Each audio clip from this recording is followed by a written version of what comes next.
Voltamos com a entrevista do dia com Denise Campos de Toledo.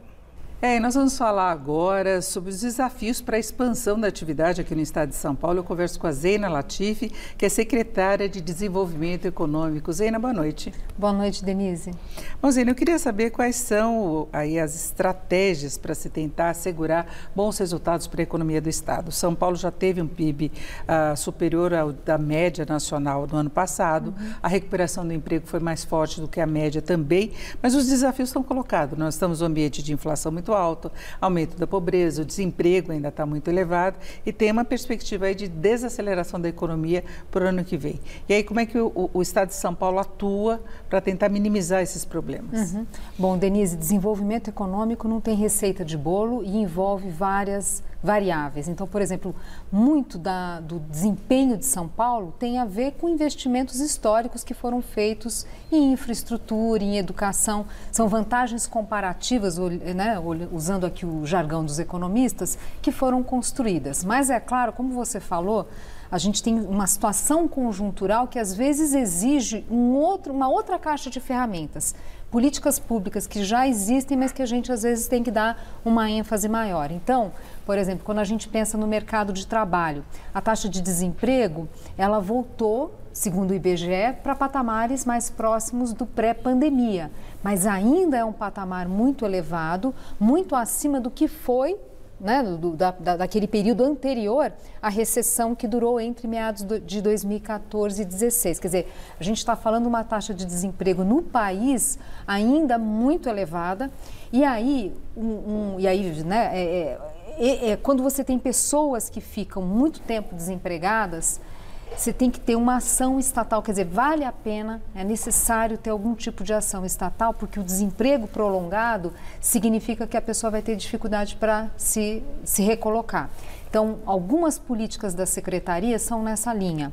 Então, políticas, por exemplo, para bolsas e associada a treinamento. Qualificação, pessoa, né? Algum tipo de qualificação, algum tipo de treinamento, por exemplo, para trabalhar ou para ter atividades laborais em prefeituras, em órgãos das prefeituras, por exemplo. O Bolsa Trabalho, a gente tem iniciativas sempre associado a uma bolsa associada a algum tipo de qualificação. O Minha Chance, por exemplo, para ir para o setor privado.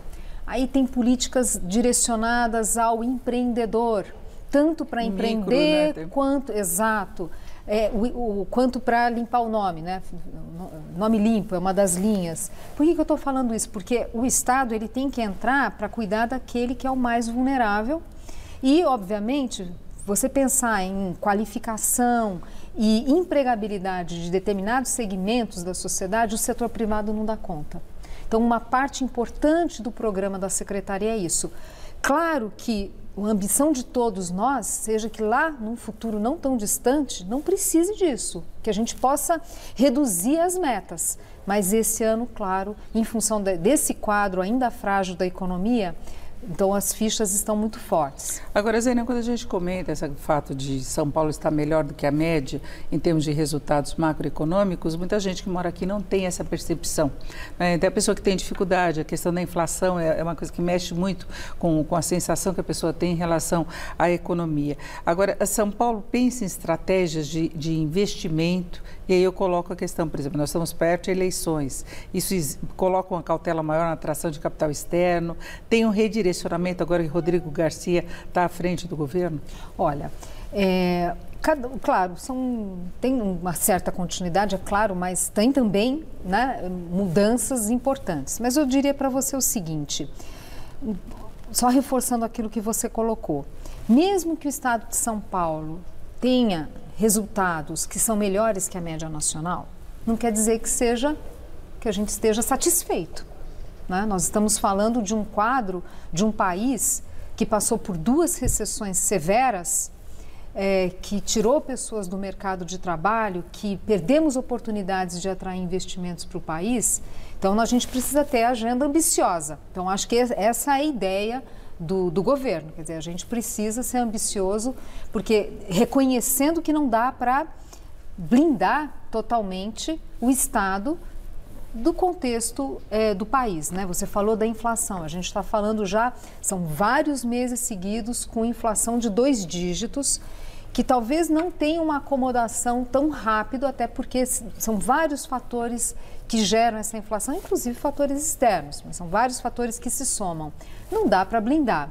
Então, aí tem essa questão de você ter algumas políticas de curto prazo para ajudar, para reduzir um pouco o impacto desse quadro macroeconômico desafiador. Agora, eu acho que um ponto aqui, respondendo mais objetivamente sua pergunta, mesmo que a gente tenha essa caixa de ferramentas para políticas de curto prazo, a gente não pode perder de vista o norte. E o norte é aumento da produtividade das empresas, aumento da qualificação da mão de obra, que é disso que trata o crescimento ou desenvolvimento de longo prazo. É a questão estrutural mesmo, da capacidade de crescimento. É o estrutural. Então, garantir que vai ter infraestrutura de qualidade, que isso é um ponto muito forte no governo. Saúde, foi criada uma secretaria especial para isso, porque não adianta a gente cuidar da economia, mas que os especialistas da área de saúde falam é que a gente vai estar cada vez, com mais eventos como de pandemia que a gente teve, tendem a ser mais frequentes. Enfim, por isso que eu falei, não tem uma receita de bolo, são peças que se encaixam e que em alguns momentos uma ou outra vai ter que ser mais acionada. Mas esse norte de aumentar a produtividade, porque você tem infraestrutura, porque você tem mão de obra treinada, porque você tem um ambiente de negócio saudável, isso vamos dizer assim, lição de casa. Agora, Zena, como é que o empreendedor, mesmo a pessoa que está precisando desse suporte, pode ter acesso aos programas da Secretaria? Olha, o leque é grande. Claro que o foco da Secretaria é entrar onde o setor privado não consegue alcançar. Então, certamente são grupos mais vulneráveis nessa parte de empregabilidade e tal. O que não significa que não tem um olhar de uma forma maior ali, de uma forma mais ampla para a questão da inovação.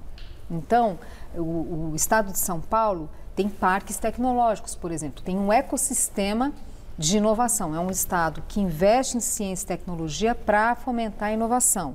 Isso atinge a todos, mas é claro que o foco maior são as empresas que estão ali, sofrendo concorrência internacional, precisando ter esses ganhos de competitividade. Então, são várias iniciativas, mas é claro, para aquela pessoa que quer se informar, no site do Banco do Povo, Bolsa do Trabalho, quer dizer, a gente tem várias políticas que as pessoas podem se informar. Perfeito. Ouvimos aqui a Zena Latifi. Gostaria de ter mais tempo para conversar com a Zena, que é secretária de Desenvolvimento Econômico aqui do Estado de São Paulo. Muito obrigada, uma boa noite, Zena. Eu que agradeço, Denise. Boa noite. Você, Luciana.